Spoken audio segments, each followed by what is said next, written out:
So hello and welcome to what is effectively a bonus episode of Joga Bonito this week. I do say that we didn't actually have an episode out last week, so perhaps we're making up for lost time a little bit there.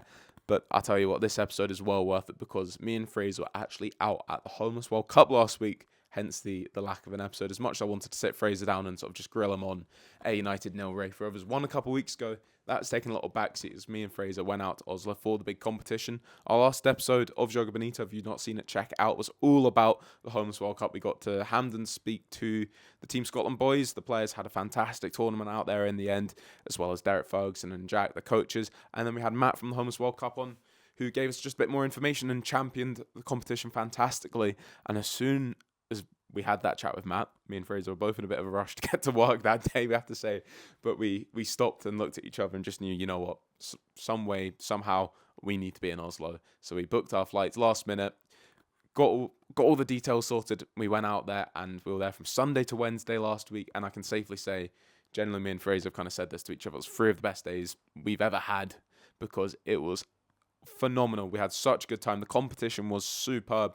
From the football to the running of it, to everyone we met there, from whatever countries they were from. As I say, Team Scotland did so well, finished 7th in the competition in the end, which is a fantastic achievement because there were so many good teams there. It's the first time since 2011 that Scotland have actually made it to those knockout rounds, which is when they won the competition last as well. And since then, they haven't got out the first group stage and the second group stage in one competition. They did that, and they beat England in their final game, which was a playoff for 7th/8th position, and Scotland, of course, they won it in style as well in a fantastic game. Credit to all the Scotland boys.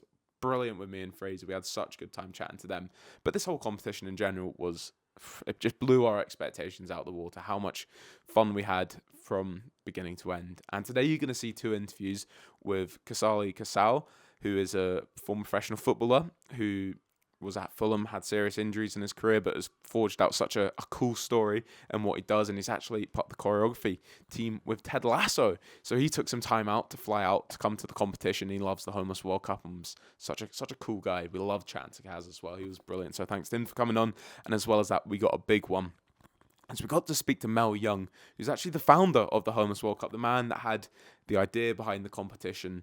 And he took some time to come chat to us, which meant so much because he was a busy man. As well as that, I say that me and Fraser, I was going to say, when we came into the competition the first day, we flew out from Edinburgh to Oslo. We landed with our bags. We thought, should we go and drop this off, go back, relax for a bit? No, we're going straight to the football at the Radhusplassen. I'm sorry, my Norwegian pronunciation might be a little bit off. Fraser might be able to help me if he was here, as he actually used to live in Oslo. So we had quite a long list of things we wanted to go see, things we wanted to go do whilst we were out in Oslo. But that quickly went out the window because as soon as we walked in for those first games, we thought, right, you know what, we're just going to spend every single day soaking in as much football as we possibly can, as the quality was superb. We pitched ourselves up at the back of pitch 1 for the most part, took in the games. We could see Mel Young a few rows in front of us, and thankfully took some time to chat to us as well. A big thanks goes out to Matt from the Homeless World Cup, who was on the podcast, of course. As I say, if you haven't seen that episode, please do check it out, because it's so interesting, so much information. Matt, who organised that interview for us, and I could sit here and just thank everyone that helped us out whilst we were in Oslo, because so many people were brilliant with us and got us, to the places we need to do. Press badges, as you can see next to me here. But honestly, coming back from that competition, I wish we were there for the week. Thankfully, we were there until the Wednesday. One good bit of fortune, I suppose, is that's when the rain started in Oslo. We were there, 20 degrees sunny every day, catching the sun, watching football. It was a dream come true. Such a good experience for us. And thankfully, we got a lot of content as well. And that's always good. But the daunting side then sort of starts when you get back home and you realise, oh God, someone's got to edit all of this. So we've been working through that as quickly as we can. Fingers crossed there'll be a vlog to come as well. We got a lot of content from that. Hoping to turn that around as well. And we're going to be back to a normal episode as well, possibly on Friday or Saturday with a returning co-host of the podcast. So we'll be back to the normal sort of format then. Really looking forward to this one. Special guest. You love this guy. I know you do. It's going to be really good. Looking forward to that. But from the Homeless World Cup, tons of content, short form stuff. It's going to take care of itself. TikTok, Instagram, Twitter. It's all across there. We covered so much of the Homeless World Cup as well. You probably couldn't have missed it if you follow us there. And you might not even need this explainer at the start of this. But I thought I'd just touch in to let you guys know why there wasn't an episode last week and what's coming up as well. So today, sit down, get the kettle on, have a cup of tea, watch these 2 interviews. because, as I say, I came back with all this content to edit, and we got these 2 brilliant interviews, and we had an article in the National this weekend. Shout out to Fraser for his brilliant piece. It was in a 2-page spread as well, actually, in the National on Sunday, and you can read that online as well. Links on our social media as well. You should be able to find that quite easily. Really interesting piece, and that contains some of the quotes you'll see from Mel in this interview, who sat down and gave us some of his time, as I say. So more content to come from the Homeless World Cup. Once again, just a huge thanks to everyone at, Street Soccer Scotland. That goes to, Cameron, who was so helpful to us, David, Jack and Derek, the whole team, brilliant, so inviting to us from the second we arrived, brought us in and spent time with us, to people at the Homeless World Cup, including Mel and Kaz in this interview, and Matt, Izzy, everyone out there that helped sort these interviews out on the day as well, means so much. And me and Fraser had the best time, and just coming back here, telling everyone about this competition, informing people about this competition as well, because a lot of people just have misconceptions about what the Homeless World Cup is, what it looks like. I'll tell you what it is. It's bloody brilliant. We had the best time I could have ever imagined. So huge thanks to all the people that helped get us out there, and hopefully you do enjoy these 2 interviews as well, as they are packed full of information and just so interesting as well. So sit back, enjoy them, but first, run intro. You're a long way from home. This is Brazil. James McFadden scores for Scotland. The afternoon belongs to Lewis Vaughan. Make it 3. It's 3-0. An absolute classic from Stephen Kingsley. Jubilated, Paul McHugh. It had to be him. So I'm here with Mel Young, the founder and the brains behind the Homeless World Cup. Mel, how are you doing? I'm doing absolutely fine, thank you. Sitting in Oslo in the sun, what's not to like?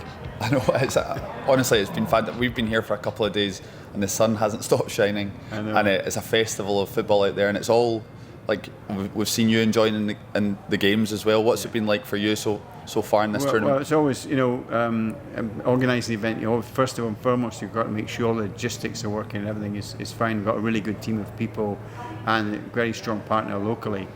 And that's worked really, really well this year, which means that I've actually had some time to be able to watch some football.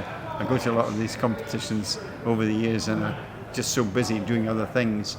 But this year I've been able to relax, and it's been really, really great games. Some of the standard of the football has been really, really high, and very close games, particularly yesterday evening. Some great, fabulous stuff. Yeah, well, that's the thing that I've been taken aback by, just the genuine quality on show, and there's quality from start to finish, and some of the teams have got really technical players, whether it's their goalkeeper, their attackers.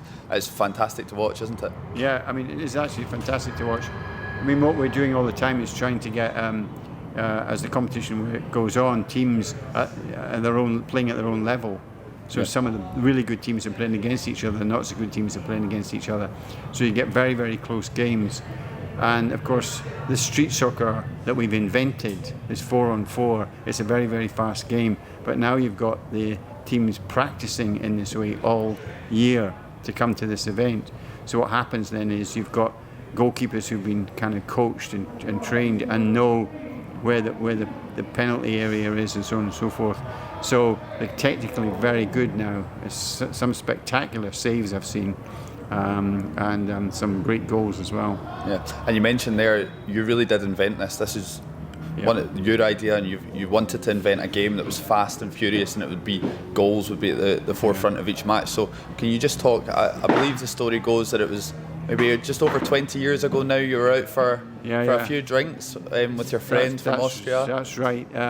We'd been at a conference talking about homelessness, and we were in Cape Town.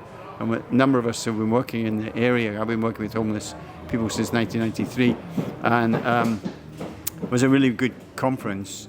But I was talking with Harold, who was from Austria, and he was saying it's a great conference.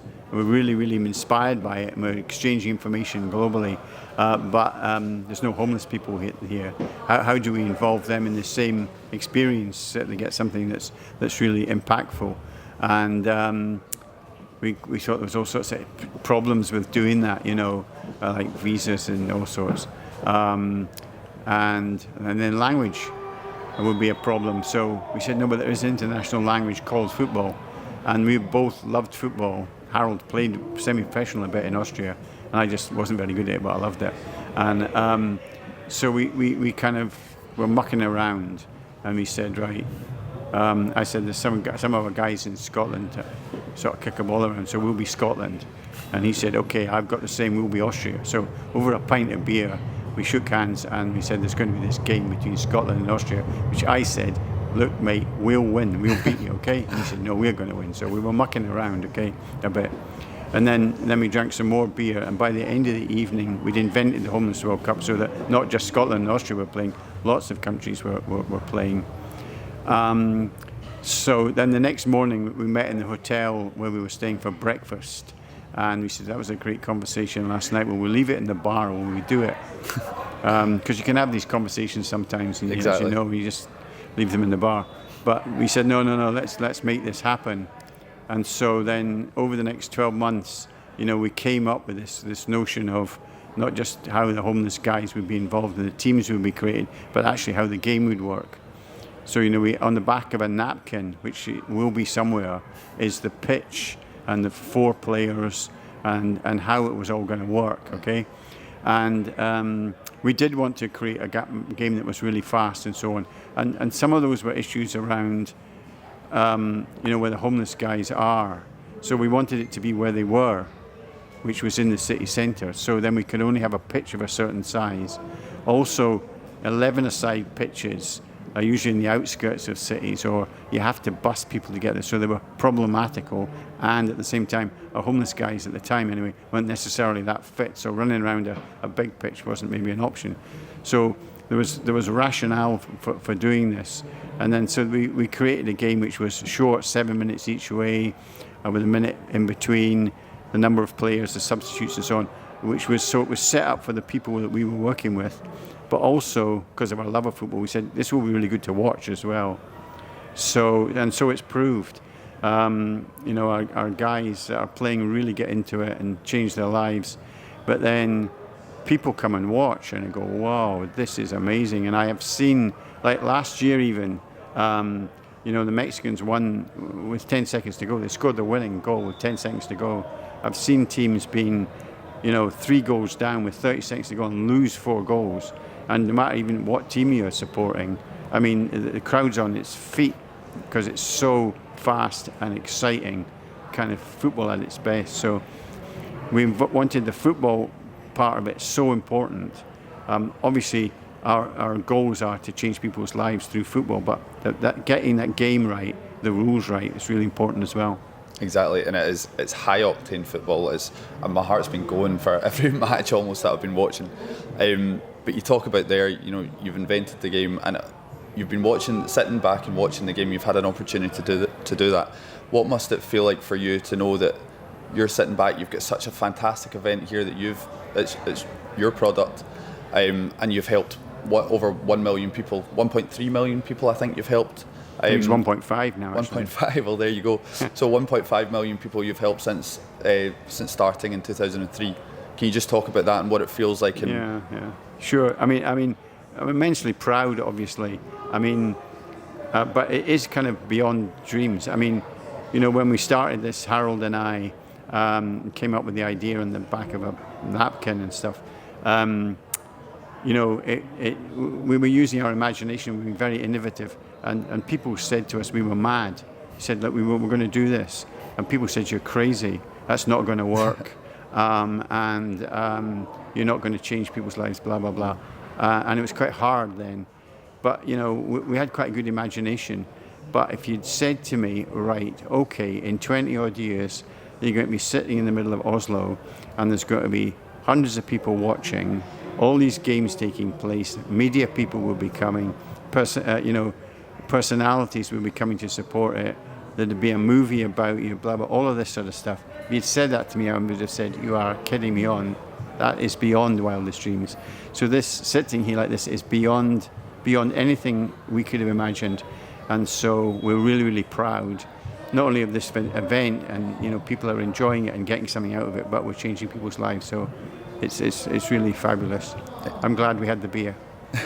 Well, as are we and everyone here today as well. But we've spoken to Matt Williams from the Homeless World Cup, and he did mention that there's a quote of yours that you look forward to the day that the Homeless World Cup ceases to exist.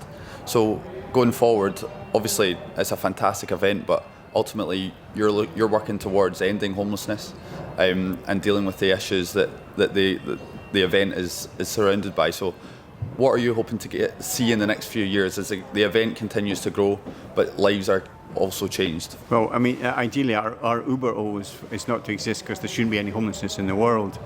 Unfortunately, I think we're some way away from that. So, in the meantime, therefore, we'll keep working away and doing what we're doing. You know, we're going to be in more and more countries want to be involved.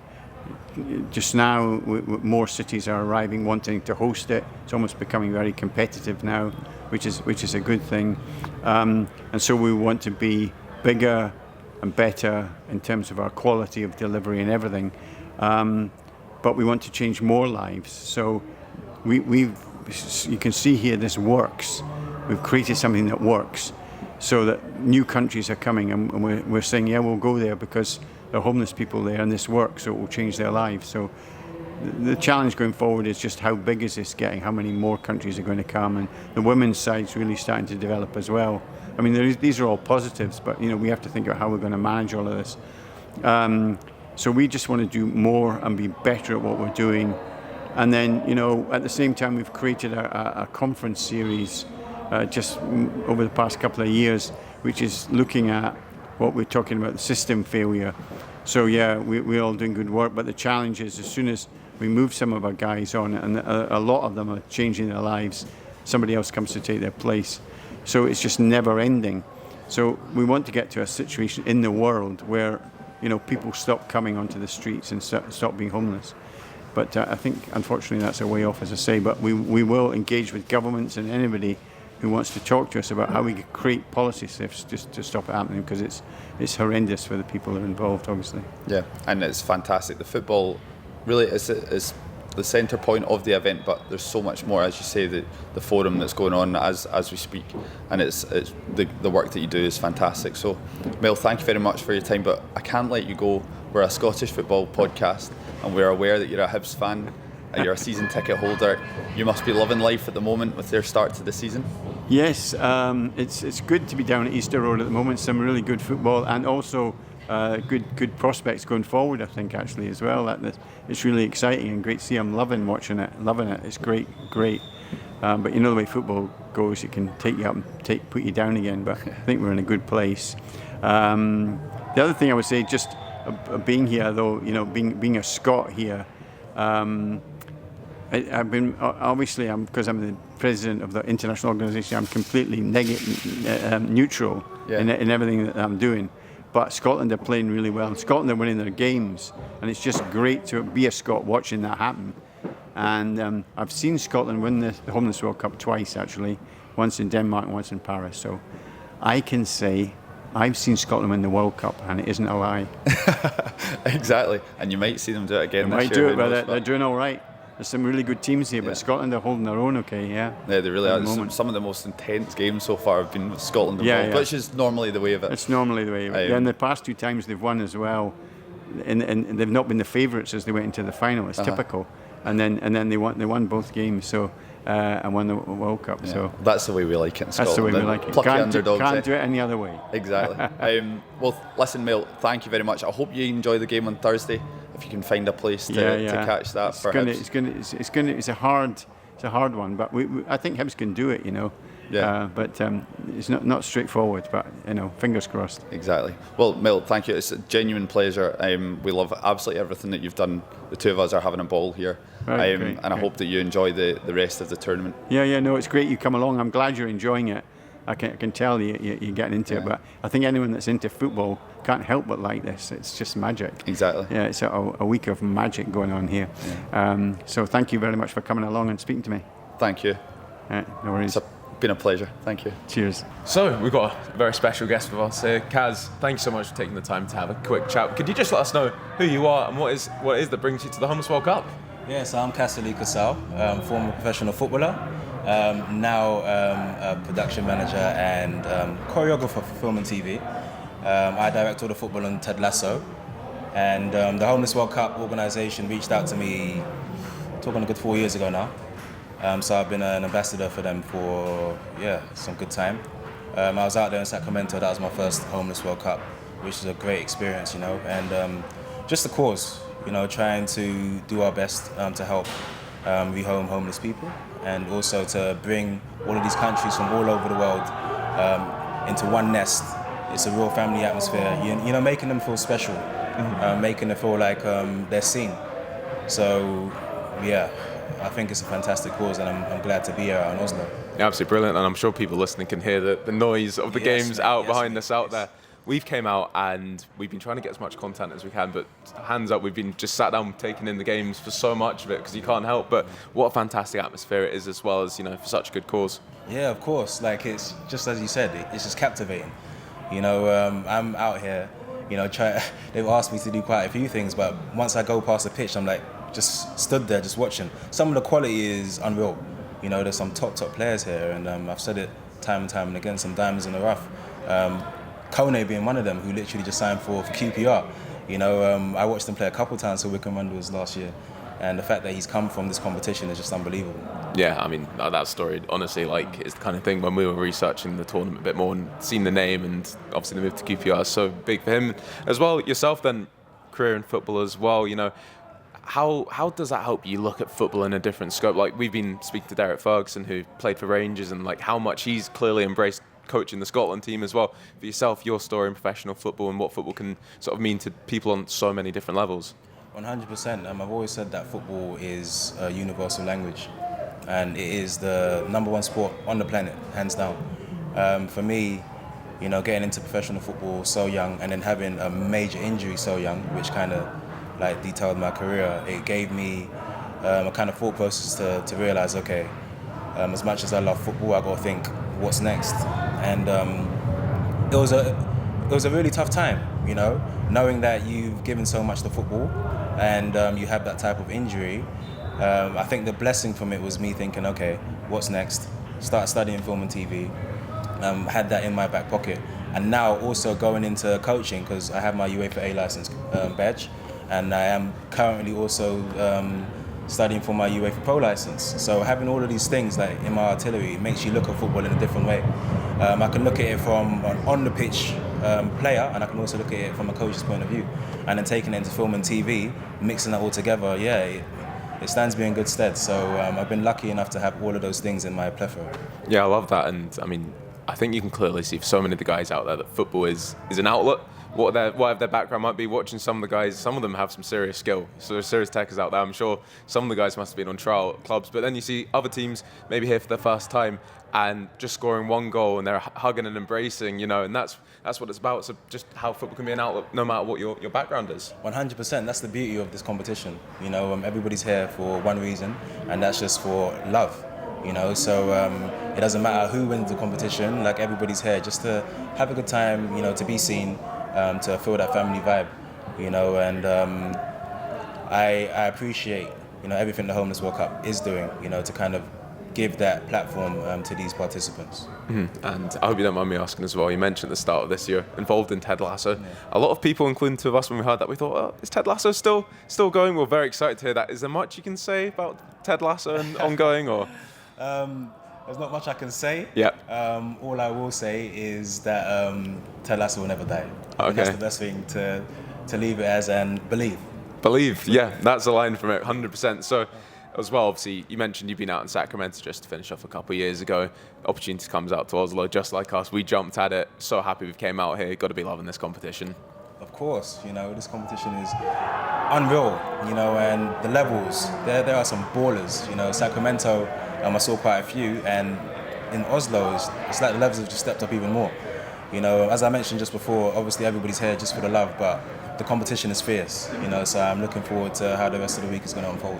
Yeah, honestly, we've loved every step of it, and some of the qualities you mentioned, we both support teams in the second tier of Scottish football, okay. So we've seen some of the goalkeepers out there, and we thought, I might actually get on the phone, and say, have you checked out this guy and get him over? So it's funny you say that, because the last couple of days I've been looking, and there's a couple of players I'm thinking, because quite a lot of my mates obviously are still working in the Yeah, professional game, whether it be management, coaching. So I might be on the phone to a few. I know, Some yeah. ballers over here, you know. Yeah, I'm taking some notes. So we won't keep you for much longer because I'm hearing the noise out there. I want to go watch some more mate. games. So honestly, thank you so much for your worries time at all, there. man. Really appreciated it, man. Brilliant. No worries. Take Cheers. care.